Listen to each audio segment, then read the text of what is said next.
What's good, YouTube? Skilzin1985 here. Welcome you to another Pokemon Let's Go video. It's been a while, a lot of things have changed and happened in the game since I made the last video, but this video is all going to be about Mega Evolutions. If you like for this, please leave a like on the video and subscribe if you are new.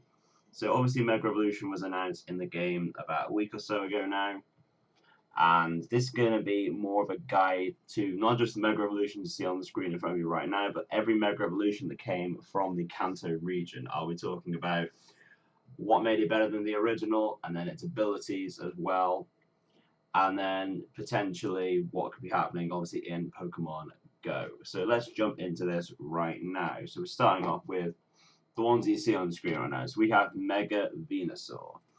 So Mega Venusaur is the one that was revealed in announced in Pokemon X and Y, one of the originals.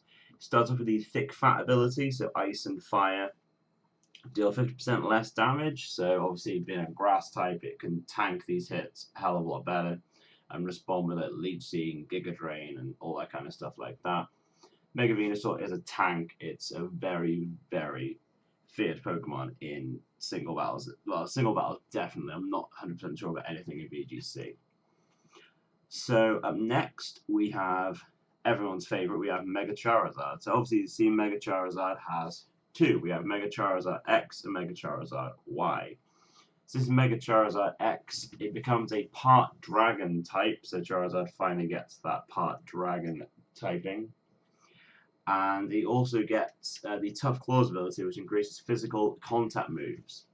So if you Dragon Claws or Flare Blitz or hits you really hard, you're going to get hit for a lot more damage. Now, with this kind of thing, if Pokemon Go with PvP, they need to change the battle system, and I'll make another video about that at some point, but they need to change the battle system to maybe turn-based, so they're going to have to do something like this, like abilities or something like this to make sure that battling is actually fun in Pokemon Go, because right now just tapping and having the best phone just won't work.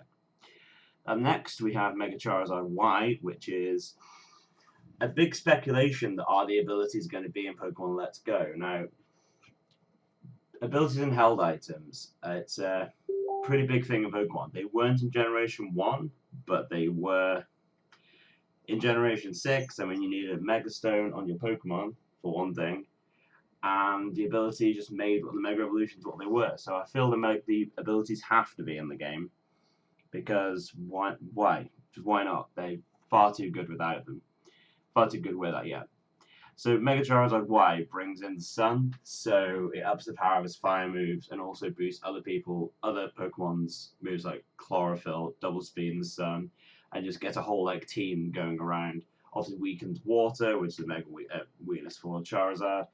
Competitively, this is the better one, and I think if we do get Mega Evolution in Pokemon Go and also in Let's Go, I think you'll see Mega Charizard Y more than you see Mega Charizard X. Then we have Mega Blastoise. I'd say the one that's always the least used. I mean, Blastoise is a very big crowd favorite, but the Mega Evolution just never really took off because there's many other better ways to run Blastoise. It comes with the Mega Launcher ability, which increases the power of Aura and Pulse moves. So that's like Aura Sphere, Dragon Pulse, things like that. Moves, again, going into Pokemon Go, that we haven't actually had introduced in. We haven't got many Pulse or Aura moves, so look out for that. If these moves start coming into the coding, I would say Mega Evolution is definitely on the way. Then up next, we're having, so these are all from now on the Mega Evolutions that we've not seen revealed in Let's Go, because we don't know if there's going to be any newer ones as well.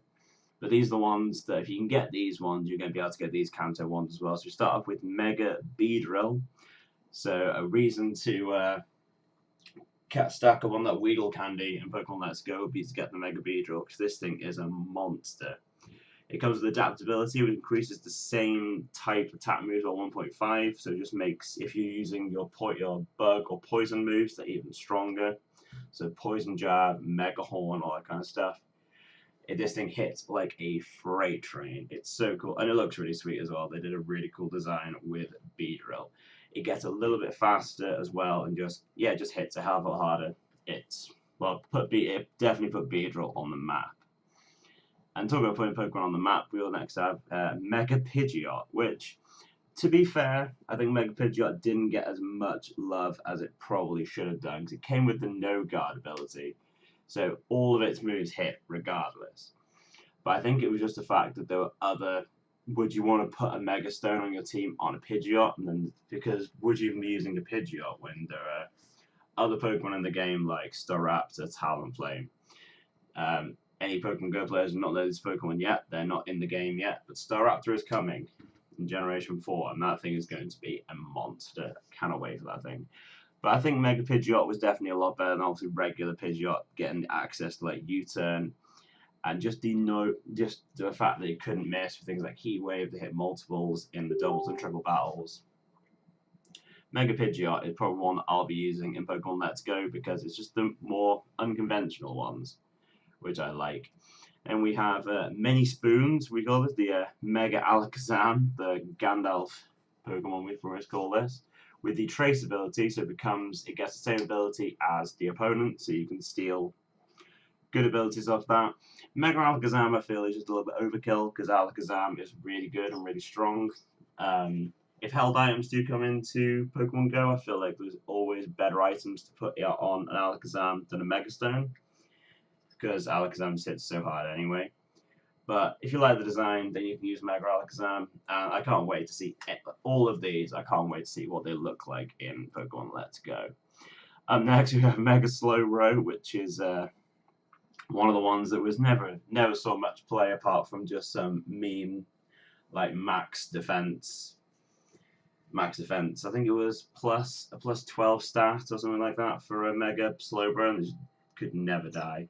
It has the Shell Armor ability, means opponents' moves will never crit. Now, this isn't a thing in Pokemon Go, but if Pokemon Go comes with turn-based combat, that will become more of an issue.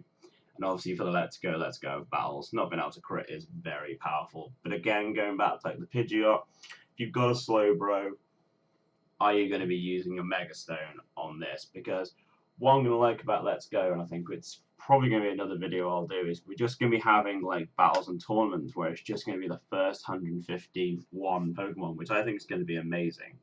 It's going to be its own little meta, and I'm just going to love it. I'm going to play it to death because I think it's going to be cooler than having like all 807. It'll be, and then also they're all improved and all these megas and all this kind of stuff. It's going to be really, really cool. But Mega Slowbro could see an appearance if some Pokemon get a bit too offensive. This is a hell of a lot of defense to it. And next we have Mega Gengar with the Shadow Tag ability, meaning Pokemon cannot switch out, and it can hit like an absolute train. It can just sit there with Perish Song. It's got so much utility to this Pokemon, but it's again kind of like Alakazam. Like, would you want to run other items on a normal Gengar? Unless you got a shiny one. If you got a shiny Gengar, you want a shiny Mega Gengar because it looks so much better. But I feel some of these Gen 1 Mega Evolutions were a bit overkill. They didn't really need to be there, but this one does look really, really cool. And I can definitely see this being one of the ones that we'll see play in the competitive meta for Pokemon Let's Go. Speaking of this, now this Pokemon was nerfed. It was so powerful, the Mega Kangaskhan. So the parental bond ability means every move used hit twice. So it was like the mother hit and then the baby hit. So the baby would always hit for less damage. But you'd use like Power Up Punch, which would increase your attack by 1 stage. You get increased attack by 2 stages, and you click Earthquake, and you Earthquake twice. You'd return twice. But when Pokemon Sun and Moon came around, they nerfed it so the second attack did like a third, not a half. So Mega Kangaskhan didn't see as much play after that, but I still think in this kind of meta, Mega Kangaskhan is like the Mega. It is the Mega to play, because you can just Mega Evolve straight away, you can fake out, and then you're just like double hitting with that, and this thing will just destroy anything in its path. I think Mega Kangaskhan is the way forward if you're going to be doing Megas in the Let's Go format, even though I play Mega Venusaur because I love that thing. Up next we have Mega Pinsir, which was... Pinsir got made a hell of a lot better because of its ability Aerialate, so it increases the normal moves by 30% and then changes them all to flying. So all the good normal moves like Quick Attack and Return become Stab. So this thing could just hit so hard and it's so fast. So if you want just a hard-hitting glass cannon kind of mon, that can just come in late and just win the game for you, then Mega Pinsir will be the one for you. Just look out if there is. I don't know whether there's going to be like entry hazards like Stealth Rocks and things. It's such a cool little meta this is going to be. This is going to be a really cool little meta. I think it's going to open a lot of doors for a lot of these Mega Evolutions to see a lot more play than they never did before. So I'm looking forward to seeing things like Mega Pinsir used. Up next, we have Mega Gyarados. Now, one of the advantages of this is Mega Magikarp, because it gets so small as Mega Gyarados. It has the Mold Breaker ability. So, Pokemon moves are unaffected by the foe's abilities during battle. So, the easy way to explain that would be if Gyarados used Earthquake and the opponent had Levitate, then Earthquake would still hit because it ignores the ability. Mega Gyarados, hitting like a train, but this is definitely one for me where I don't feel there's any reason to run Mega Gyarados over just Gyarados, because Gyarados will always just be a good mon. It has Intimidate when it comes out. You can just set up with Dragon Dance. You give it a choice scarf. You can give it a choice band. There are so many things you can do with Gyarados, but I just don't feel you need to put a Mega Stone on Gyarados.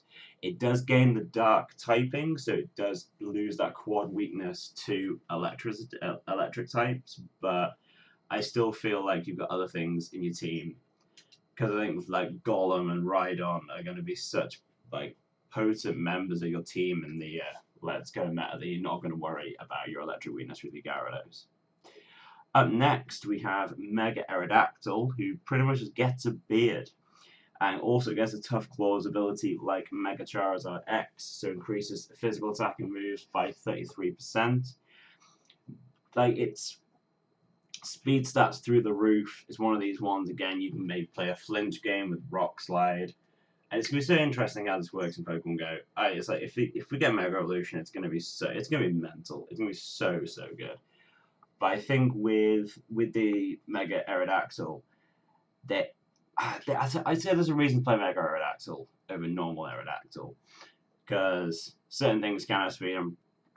Correct me if I'm wrong, I think Jolteon outspeeds regular Aerodactyl, so you can then go Mega, Rock Slide, Earthquake, and you're just hitting things harder with things like, you've got Iron Head, all the Fangs, all that kind of stuff, so you're hitting very hard with a Mega Aerodactyl.